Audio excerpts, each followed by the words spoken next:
ಗುಂಡ್ಲುಪೇಟೆ ಪಟ್ಟಣದ KSRTC bus ನಿಲ್ದಾಣದಲ್ಲಿ ಪುಂಡರು ಹಾಗೂ ಕೆಲವು ದ್ವಿಚಕ್ರ ವಾಹನ ಸವಾರರ ಹಾವಳಿ ಹೆಚ್ಚಾಗುತ್ತಿರುವ ಹಿನ್ನೆಲೆಯಲ್ಲಿ ಶಾಲಾ ಮತ್ತು ಕಾಲೇಜು ವಿದ್ಯಾರ್ಥಿನಿಯರಿಗೆ ತೊಂದರೆ ಉಂಟಾಗುತ್ತದೆ ಎಂಬ ದೂರು ಗ್ಯಾರಂಟಿ ಯೋಜನೆಗಳ ಅನುಷ್ಠಾನ ಸಮಿತಿ ಸಭೆಯಲ್ಲಿ ಕೇಳಿಬಂದಿದ್ದು, ವಿದ್ಯಾರ್ಥಿಗಳ ಸುರಕ್ಷತೆ ಮತ್ತು ಸಾರ್ವಜನಿಕ ಶಿಸ್ತು ಕಾಪಾಡುವ ನಿಟ್ಟಿನಲ್ಲಿ ತಕ್ಷಣವೇ ಸೂಕ್ತ ಕಾನೂನು ಕ್ರಮ ಕೈಗೊಳ್ಳಿ, ಬಸ್ ನಿಲ್ದಾಣ ಪ್ರದೇಶದಲ್ಲಿ ಪೊಲೀಸ್ ಪೆಟ್ರೋಲಿಂಗ್ ಹೆಚ್ಚಿಸಿ ಎಂದು ಸಮಿತಿ ವತಿಯಿಂದ ಗುಂಡ್ಲುಪೇಟೆ ಪೊಲೀಸ್ ಠಾಣೆಯ ಆರಕ್ಷಕ ಉಪನಿರೀಕ್ಷಕರಿಗೆ ಮನವಿ ಸಲ್ಲಿಸಲಾಯಿತು. ಈ ಸಂದರ್ಭದಲ್ಲಿ ಗುಂಡ್ಲುಪೇಟೆ ಡಿಪೋ ವ್ಯವಸ್ಥಾಪಕರಾದ ಕುಮಾರ್ ನಾಯಕ್, ಗ್ಯಾರಂಟಿ ಯೋಜನೆಗಳ ಅನುಷ್ಠಾನ ಸಮಿತಿಯ ಅಧ್ಯಕ್ಷ ಎಚ್ ಉಮಾಪತಿ ಹಾಗೂ ಸದಸ್ಯರಾದ ಚಿಕ್ಕರಾಜು, ಮಹೇಶ್, ಕುಮಾರಸ್ವಾಮಿ ಉಪಸ್ಥಿತರಿದ್ದರು. ವಿದ್ಯಾರ್ಥಿಗಳ ಸುರಕ್ಷತೆಗೆ ಆದ್ಯತೆ ನೀಡಿ ಶೀಘ್ರ ಕ್ರಮ ಕೈಗೊಳ್ಳುವಂತೆ ಸಮಿತಿ ಆಗ್ರಹಿಸಿದೆ. ಜನಸ್ನೇಹಿ ಪೊಲೀಸ್ ಮಾದಕ ವಸ್ತುಗಳ ವಿರುದ್ಧ ಜಾಗೃತಿ ಮತ್ತು ಸೈಬರ್ ಅಪರಾಧಗಳ ಅರಿವು ಮೂಡಿಸುವ ಉದ್ದೇಶದಿಂದ ಜಿಲ್ಲಾ ಪೊಲೀಸ್ ವತಿಯಿಂದ 5 ಕಿಲೋಮೀಟರ್ ಮ್ಯಾರಥಾನ್ ಓಟ ಆಯೋಜಿಸಲಾಗಿತ್ತು. ನಗರದ ಪೊಲೀಸ್ ಕವಾಯತು ಮೈದಾನದಲ್ಲಿ ನಡೆದ ಕಾರ್ಯಕ್ರಮಕ್ಕೆ ಜಿಲ್ಲಾಧಿಕಾರಿ ಶ್ರೀರೂಪ ಅವರು ಚಾಲನೆ ನೀಡಿದರು. ವಿದ್ಯಾರ್ಥಿಗಳು, ಯುವಕರು ಮತ್ತು ಸಾರ್ವಜನಿಕರು ಹೆಚ್ಚಿನ ಸಂಖ್ಯೆಯಲ್ಲಿ ಭಾಗವಹಿಸಿದ್ದರು.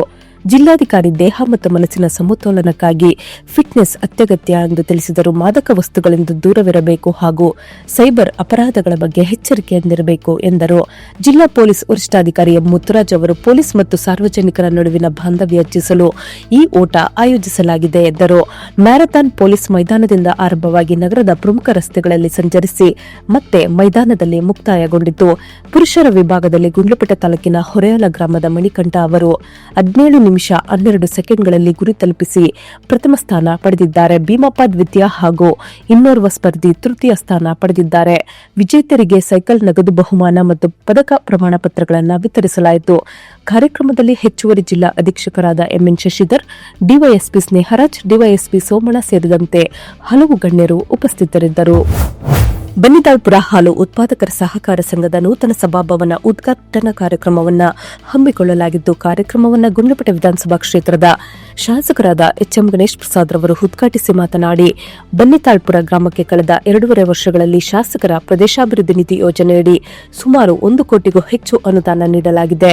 ಮುಂದಿನ ದಿನಗಳಲ್ಲಿ ವಿಶೇಷ ಅನುದಾನ ನೀಡುವ ಮೂಲಕ ಗ್ರಾಮದ ಸಮಗ್ರ ಅಭಿವೃದ್ಧಿಗೆ ಸಹಕಾರ ನೀಡಲಾಗುವುದು ಎಂದರು. ನೂತನ ಸಭಾಭವನವನ್ನು 9.90 ಲಕ್ಷ ರು ವೆಚ್ಚದಲ್ಲಿ ನಿರ್ಮಿಸಲಾಗಿದೆ.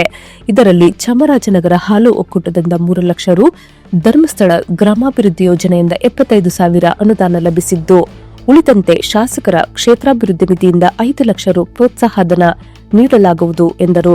ಕಾರ್ಯಕ್ರಮದಲ್ಲಿ ಚಾಮುಲ್ ಅಧ್ಯಕ್ಷ ಎಂ ನಂಜುಂಡಸ್ವಾಮಿ, ನಿರ್ದೇಶಕರಾದ ಎಚ್ಎಸ್ ನಂಜುಂಡಪ್ರಸಾದ್, ಎಂಪಿ ಸುನಿತ್, ಶೀಲಾ ಪುಟ್ರಂಶೆಟ್ಟಿ, ಸಂಘದ ನಿರ್ದೇಶಕರು, ಗ್ರಾಮ ಪಂಚಾಯಿತಿ ಮಾಜಿ ಅಧ್ಯಕ್ಷ ಜೆ ಮಹೇಶ್, ಮಾಜಿ ಸದಸ್ಯರು, ಗ್ರಾಮಸ್ಥರು ಹಾಗೂ ಸಂಘದ ಸರ್ವ ಸದಸ್ಯರು ಉಪಸ್ಥಿತರಿದ್ದರು.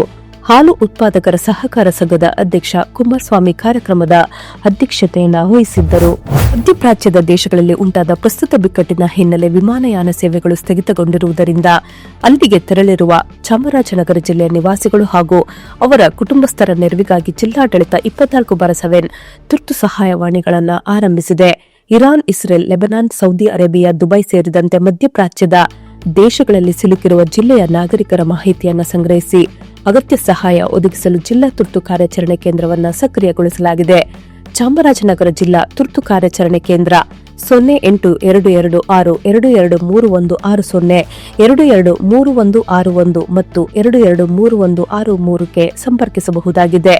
ಜಿಲ್ಲಾಡಳಿತವು ಅಲ್ಲಿರುವ ನಾಗರಿಕರು ಸ್ಥಳೀಯ ಸರ್ಕಾರಗಳು ನೀಡುವ ಸುರಕ್ಷತಾ ಮಾರ್ಗಸೂಚಿಗಳನ್ನು ಕಡ್ಡಾಯವಾಗಿ ಪಾಲಿಸುವಂತೆ ಸೂಚಿಸಿದ್ದು, ಸಂಕಷ್ಟದಲ್ಲಿರುವವರು ಭಾರತೀಯ ರಾಯಭಾರಿ ಕಚೇರಿ ಅಥವಾ ಸಾರಥಿ ಸಹಾಯತ ಪೋರ್ಟಲ್ನಲ್ಲಿ ನೋಂದಾಯಿಸಿಕೊಳ್ಳಬೇಕು ಎಂದು ತಿಳಿಸಿದೆ. ವೀಸಾ ಸಂಬಂಧಿಸಿದ ಸಮಸ್ಯೆಗಳಿದ್ದಲ್ಲಿ ಸಮೀಪದ ಎಫ್ಆರ್ಆರ್ಒ ಕಚೇರಿಯನ್ನು ಸಂಪರ್ಕಿಸಲು ಸೂಚಿಸಲಾಗಿದೆ. ಜಿಲ್ಲಾಧಿಕಾರಿ ಹಾಗೂ ಜಿಲ್ಲಾ ವಿಪತ್ತು ನಿರ್ವಹಣಾ ಪ್ರಾಧಿಕಾರದ ಅಧ್ಯಕ್ಷರಾದ ಶ್ರೀರೂಪಾ ಅವರು ಜಿಲ್ಲೆಯ ನಾಗರಿಕರ ಸುರಕ್ಷತೆಗಾಗಿ ಅಗತ್ಯ ಕ್ರಮಗಳನ್ನು ಕೈಗೊಳ್ಳಲಾಗುತ್ತಿದೆ ಎಂದು ಪ್ರಕಟಣೆಯಲ್ಲಿ ತಿಳಿಸಿದ್ದಾರೆ. ಬಂಡೀಪುರ ರಾಷ್ಟ್ರೀಯ ಉದ್ಯಾನ ಹಾಗೂ ಜಿಲ್ಲೆಯ ರಕ್ಷಿತ ಅರಣ್ಯ ಪ್ರದೇಶಗಳಲ್ಲಿ ಅನಧಿಕೃತವಾಗಿ ಹೋಮ್ ಸ್ಟೇ ಮತ್ತು ರೆಸಾರ್ಟ್ ನಡೆಸುತ್ತಿರುವವರ ವಿರುದ್ಧ ಅರಣ್ಯ ಟಾಸ್ಕ್ ಫೋರ್ಸ್ ಸಮಿತಿ ಮತ್ತು ಕೊಳ್ಳೇಗಾಲ ಉಪವಿಭಾಗಾಧಿಕಾರಿಗಳು ಕ್ರಮ ಕೈಗೊಂಡಿದ್ದಾರೆ. 15ಕ್ಕೂ ಹೆಚ್ಚು ಹೋಮ್ ಸ್ಟೇ ಮಾಲೀಕರಿಗೆ ಫೆಬ್ರವರಿ 26ರಂದು ನೋಟಿಸ್ ಜಾರಿ ಮಾಡಲಾಗಿದೆ.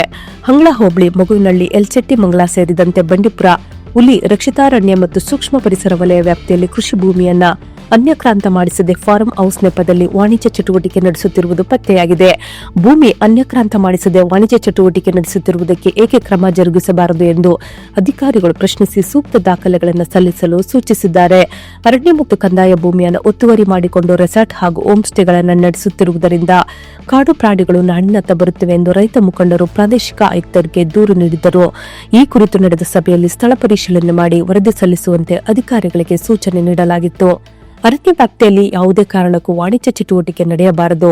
ಕೆಲವರ ಮೋಜುಮಸ್ತಿಗಾಗಿ ಮೂಕ ಪ್ರಾಣಿಗಳು ಹಿಂಸೆ ಅನುಭವಿಸುತ್ತವೆ ಎಂದು ರೈತ ಮುಖಂಡ ಹೊನ್ನೂರು ಪ್ರಕಾಶ್ ಆರೋಪಿಸಿದ್ದು, ಅರಣ್ಯ ಪ್ರದೇಶಗಳಲ್ಲಿ ಅಕ್ರಮ ನಿರ್ಮಾಣಗಳ ವಿರುದ್ಧ ಮುಂದಿನ ದಿನಗಳಲ್ಲಿ ಕಟ್ಟುನಿಟ್ಟಿನ ಕ್ರಮ ಕೈಗೊಳ್ಳಬೇಕೆಂದು ಸರ್ಕಾರಕ್ಕೆ ಮನವಿ ಮಾಡಿದ್ದಾರೆ. ಗುಂಡ್ಲುಪೇಟೆ ಪಟ್ಟಣದ ಶ್ರೀ ಮಧ್ಯಾಹ್ನೇಶ್ವರ ಪಬ್ಲಿಕ್ ಶಾಲೆಯ ವಿದ್ಯಾರ್ಥಿಗಳು ಮೀಟ್ ಸೋರ್ ಟೆಕ್ನಾಲಜೀಸ್ ಒಲಿಂಪಿಯಾಡ್ ಮಾಸ್ಟರ್ಸ್ 2025 ವತಿಯಿಂದ ನಡೆದ ಗಣಿತ ಮತ್ತು ವಿಜ್ಞಾನ ಸ್ಪರ್ಧಾತ್ಮಕ ಪರೀಕ್ಷೆಯಲ್ಲಿ ಗಮನಾರ್ಹ ಸಾಧನೆ ಮಾಡಿದ್ದಾರೆ. ಪರೀಕ್ಷೆಗೆ ಹಾಜರಾದ 69 ವಿದ್ಯಾರ್ಥಿಗಳ ಪೈಕಿ 60 ಮಂದಿ ಉತ್ತಮ ಶ್ರೇಣಿಯಲ್ಲಿ ಆಯ್ಕೆಯಾಗಿದ್ದು ಶಾಲೆಗೆ ಕೀರ್ತಿ ತಂದಿದ್ದಾರೆ. ಗಣಿತ ಮತ್ತು ವಿಜ್ಞಾನ ಶಿಕ್ಷಕಿ ಸುಪ್ರೀತಾ ಅವರ ಮಾರ್ಗದರ್ಶನದಲ್ಲಿ 10 ವಿದ್ಯಾರ್ಥಿಗಳು ಚಿನ್ನದ ಪದಕ, 8 ವಿದ್ಯಾರ್ಥಿಗಳು ಬೆಳ್ಳಿ ಪದಕ, 7 ವಿದ್ಯಾರ್ಥಿಗಳು ಕಂಚಿನ ಪದಕ ಹಾಗೂ 25 ವಿದ್ಯಾರ್ಥಿಗಳು ಗಿಫ್ಟ್ ವೋಚರ್ಗಳನ್ನು ಪಡೆದುಕೊಂಡಿದ್ದಾರೆ. ವಿದ್ಯಾರ್ಥಿಗಳ ಈ ಸಾಧನೆಗೆ ಪಡಗೂರು ಅಡವಿ ಮಠದ ಅಧ್ಯಕ್ಷರಾದ ಶ್ರೀ ಶಿವಲಿಂಗೇಂದ್ರ ಸ್ವಾಮಿಗಳು, ಸಂಸ್ಥೆಯ ಕಾರ್ಯದರ್ಶಿ ಎಂಸಿ ಸ್ವಾಮಿ ಹಾಗೂ ಪ್ರಾಂಶುಪಾಲ ನಟರಾಜ್ ಹೆಂಪಿ ಅವರು ಅಭಿನಂದನೆ ಸಲ್ಲಿಸಿ ಮೆಚ್ಚುಗೆ ವ್ಯಕ್ತಪಡಿಸಿದ್ದಾರೆ. ಶಾಲೆಯ ನಿರಂತರ ಮಾರ್ಗದರ್ಶನ ಹಾಗೂ ವಿದ್ಯಾರ್ಥಿಗಳ ಪರಿಶ್ರಮದಿಂದ ಈ ಸಾಧನೆ ಸಾಧ್ಯವಾಗಿದೆ ಎಂದು ಆಡಳಿತ ಮಂಡಳಿ ತಿಳಿಸಿದೆ. ಗುಂಡ್ಲುಪೇಟೆ ಪಟ್ಟಣದ ಸರ್ಕಾರಿ ಬಸ್ ನಿಲ್ದಾಣದಲ್ಲಿ ದಿವಂಗತ ಎಚ್ಎಸ್ ಮಹಾದೇವ್ ಪ್ರಸಾದ್ ಅವರ ಅಭಿಮಾನಿ ಬಳಗದ ವತಿಯಿಂದ ಸ್ಥಾಪಿಸಲಾಗಿದ್ದ ಶುದ್ಧ ಕುಡಿಯುವ ನೀರಿನ ಘಟಕವು ಕೆಲ ದಿನಗಳಿಂದ ತಾಂತ್ರಿಕ ಸಮಸ್ಯೆಗಳ ಕಾರಣ ಸ್ಥಗಿತಗೊಂಡಿತ್ತು. ಇತ್ತೀಚೆಗೆ ಅಧಿಕಾರ ವಹಿಸಿಕೊಂಡಿರುವ ಡಿಪೋ ಮ್ಯಾನೇಜರ್ ಕುಮಾರ್ ನಾಯ್ಕ್ ಹಾಗೂ ಸಂಬಂಧಿಸಿದ ಅಧಿಕಾರಿಗಳ ಇಚ್ಛಾಶಕ್ತಿ ಮತ್ತು ಸಾರ್ವಜನಿಕರ ಹಿತದೃಷ್ಟಿಯಿಂದ ಘಟಕವನ್ನು ಪುನರಾರಂಭಿಸಲಾಗಿದೆ. ಬೇಸಿಗೆ ಹಿನ್ನೆಲೆ ಪ್ರಯಾಣಿಕರಿಗೆ ಕುಡಿಯುವ ನೀರಿನ ತೊಂದರೆ ಉಂಟಾಗದಂತೆ ಕ್ರಮ ಕೈಗೊಳ್ಳುವಂತೆ ಶಾಸಕರಾದ ಎಚ್ಎಂ ಗಣೇಶ್ ಪ್ರಸಾದ್ ರವರ ಕಟ್ಟುನಿಟ್ಟಿನ ಸೂಚನೆ ನೀಡಿದ ಹಿನ್ನೆಲೆಯಲ್ಲಿ ತುರ್ತು ಕ್ರಮ ಕೈಗೊಳ್ಳಲಾಗಿದೆ ಎಂದು ತಿಳಿದುಬಂದಿದೆ. ಪ್ರಸ್ತುತ ಲೀಟರ್ಗೆ ಕೇವಲ ₹1 ದರದಲ್ಲಿ ಶುದ್ಧ ಕುಡಿಯುವ ನೀರು ಪೂರೈಕೆ ಮಾಡಲಾಗುತ್ತಿದ್ದು, ಬಸ್ ನಿಲ್ದಾಣಕ್ಕೆ ಆಗಮಿಸುವ ಪ್ರಯಾಣಿಕರು ಮತ್ತು ಸಾರ್ವಜನಿಕರು ಇದರ ಸದುಪಯೋಗಪಡಿಸಿಕೊಳ್ಳುವಂತೆ ಮನವಿ ಮಾಡಲಾಗಿದೆ. ಸಾರ್ವಜನಿಕರ ಸೌಲಭ್ಯಕ್ಕಾಗಿ ಆರಂಭಿಸಲಾದ ಈ ಯೋಜನೆಗೆ ಸಾರ್ವಜನಿಕ ವಲಯದಿಂದ ಮೆಚ್ಚುಗೆ ವ್ಯಕ್ತವಾಗಿದೆ. ಗುಂಡ್ಲುಪೇಟೆ ಪಟ್ಟಣ ಪೊಲೀಸ್ ಠಾಣೆಯಲ್ಲಿ ರೌಡಿ ಪಟ್ಟಿಯಲ್ಲಿ ಇರುವ ಅಸಾಮಿಗಳನ್ನು ಠಾಣೆಗೆ ಕರೆಯಿಸಿ ಪರೇಡ್ ನಡೆಸಲಾಯಿತು. ಈ ವೇಳೆ ಸಬ್ ಇನ್ಸ್ಪೆಕ್ಟರ್ ನರೇಶ್ ಕುಮಾರ್ ಅವರು ರೌಡಿ ಅಸಾಮಿಗಳ ವಿಚಾರಣೆ ನಡೆಸಿ ಮುಂದಿನ ದಿನಗಳಲ್ಲಿ ಯಾವುದೇ ಅಪರಾಧ ಚಟುವಟಿಕೆಗಳಲ್ಲಿ ಭಾಗಿಯಾಗದಂತೆ ಕಟ್ಟುನಿಟ್ಟಿನ ಎಚ್ಚರಿಕೆ ನೀಡಿದ್ದಾರೆ. ರೌಡಿ ಅಸಾಮಿಗಳ ಹಿಂದಿನ ಪ್ರಕರಣಗಳ ಕುರಿತು ಮಾಹಿತಿ ಪಡೆದು ಮುಂದೆ ಸ್ಥಳೀಯ ಸಂಸ್ಥೆಗಳ ಚುನಾವಣೆ ಇರುವ ಹಿನ್ನೆಲೆಯಲ್ಲಿ ಎಲ್ಲರೂ ಎಚ್ಚರಿಕೆಯಿಂದ ಇರಬೇಕು. ಯಾವುದೇ ರೀತಿಯ ಅಹಿತಕರ ಘಟನೆಗಳಿಗೆ ಆಸ್ಪದ ನೀಡಬಾರದು ಹಾಗೂ ಸಮಾಜದಲ್ಲಿ ಶಾಂತಿ ಸುವ್ಯವಸ್ಥೆ ಕಾಪಾಡಬೇಕು ಎಂದು ತಿಳುವಳಿಕೆ ನೀಡಿದ್ದಾರೆ. ಒಳ್ಳೆಯ ರೀತಿಯಲ್ಲಿ ಜೀವನ ನಡೆಸಿ ಕಾನೂನು ಪಾಲನೆ ಮಾಡಬೇಕು ಎಂದು ಸೂಚಿಸಿದ ಅವರು, ಕಳೆದ 10 ವರ್ಷಗಳಲ್ಲಿ ಯಾವುದೇ ಪ್ರಕರಣದಲ್ಲಿ ಭಾಗಿಯಾಗದ ಹಾಗೂ ಉತ್ತಮ ಜೀವನ ನಡೆಸುತ್ತಿರುವ ಅಸಾಮಿಗಳ ರೌಡಿ ಆಳೆಗಳನ್ನು ಮುಕ್ತಾಯಗೊಳಿಸುವ ಸಂಬಂಧ ಪರಿಶೀಲಿಸಲಾಗುವುದು ಎಂದು ಭರವಸೆ ನೀಡಿದ್ದಾರೆ. ಪೊಲೀಸರ ಈ ಕ್ರಮದಿಂದ ಪಟ್ಟಣದಲ್ಲಿ ಶಾಂತಿ ಮತ್ತು ಭದ್ರತೆ ಕಾಪಾಡಲು ನೆರವಾಗಲಿದೆ ಎಂದು ಸಾರ್ವಜನಿಕರು ಅಭಿಪ್ರಾಯಪಟ್ಟಿದ್ದಾರೆ. ಗುಂಡ್ಲುಪೇಟೆ ತಾಲೂಕಿನ ಮಳವಳ್ಳಿ ಗ್ರಾಮದ ಶ್ರೀ ಮಲೆ ಮಹದೇಶ್ವರ ದೇವಾಲಯದ ಆವರಣದಲ್ಲಿ ಸರ್ಕಾರಿ ಪ್ರಥಮ ದರ್ಜೆ ಕಾಲೇಜಿನ ರಾಷ್ಟ್ರೀಯ ಸೇವಾ ಯೋಜನೆ ವತಿಯಿಂದ 2025-26ನೇ ಸಾಲಿನ ವಾರ್ಷಿಕ ವಿಶೇಷ ಶಿಬಿರ ಕಾರ್ಯಕ್ರಮವನ್ನು ಹಮ್ಮಿಕೊಳ್ಳಲಾಗಿತ್ತು. ಕಾರ್ಯಕ್ರಮಕ್ಕೆ ಶಾಸಕರಾದ ಎಚ್ಎಂ ಗಣೇಶ್ ಪ್ರಸಾದ್ ರವರು ಗಿಡಕ್ಕೆ ನೀರು ಹಾಕುವ ಮೂಲಕ ಚಾಲನೆ ನೀಡಿದರು. ನಂತರ ಮಾತನಾಡಿದ ಅವರು, ವಿದ್ಯಾರ್ಥಿಗಳು ರಾಷ್ಟ್ರೀಯ ಸೇವಾ ಯೋಜನೆ ಅಡಿಯಲ್ಲಿ ವಾರ್ಷಿಕ ಶಿಬಿರವನ್ನು ಹಮ್ಮಿಕೊಂಡಿರುವುದು ಶ್ಲಾಘನೀಯ ಕಾರ್ಯವಾಗಿದೆ. ಗ್ರಾಮಗಳ ಪರಿಸರವನ್ನು ಸ್ವಚ್ಛತೆಯಿಂದ ಕಾಪಾಡುವ ನಿಟ್ಟಿನಲ್ಲಿ ವಿದ್ಯಾರ್ಥಿಗಳ ಪಾತ್ರ ಅತ್ಯಂತ ಮಹತ್ವದಾಗಿದೆ ಎಂದರು. ಇಂತಹ ಶಿಬಿರಗಳನ್ನು ಹೆಚ್ಚಾಗಿ ಹಮ್ಮಿಕೊಳ್ಳುವುದರಿಂದ ಗ್ರಾಮೀಣ ಪ್ರದೇಶಗಳಲ್ಲಿ ಉತ್ತಮ ಆರೋಗ್ಯ ಮತ್ತು ಸುವ್ಯವಸ್ಥಿತ ಪರಿಸರ ನಿರ್ಮಾಣಕ್ಕೆ ಸಹಕಾರಿಯಾಗುತ್ತದೆ. ಈ ಸಂದರ್ಭದಲ್ಲಿ ಕಾರ್ಯದರ್ಶಿ ಕುಮಾರಸ್ವಾಮಿ, ಮಾಜಿ ಜಿಲ್ಲಾ ಪಂಚಾಯಿತಿ ಸದಸ್ಯ ಚೆನ್ನಪ್ಪ, ಪ್ರಾಂಶುಪಾಲ ಮದನ್ ಕುಮಾರ್, ಸಾಹಿತಿ ಹಾಗೂ ಮಾನವ ಬಂಧುತ್ವ ವೇದಿಕೆ ಜಿಲ್ಲಾ ಸಂಚಾಲಕ ಸುಭಾಷ್ ಪಾಟ್ರಳ್ಳಿ, ಮಳವಳ್ಳಿ ಮಹೇಶ್ ಮಾದು, ನೇನಕಟ್ಟೆ ಪ್ರಾಥಮಿಕ ಆರೋಗ್ಯ ಕೇಂದ್ರದ ಡಾಕ್ಟರ್ ಮಹಮ್ಮದ್ ಸೌದ್, ಗ್ರಾಮ ಪಂಚಾಯಿತಿ ಆಡಳಿತ ವರ್ಗದವರು, ಶಿಕ್ಷಕರು, ಕಾಲೇಜು ವಿದ್ಯಾರ್ಥಿಗಳು ಉಪಸ್ಥಿತರಿದ್ದರು.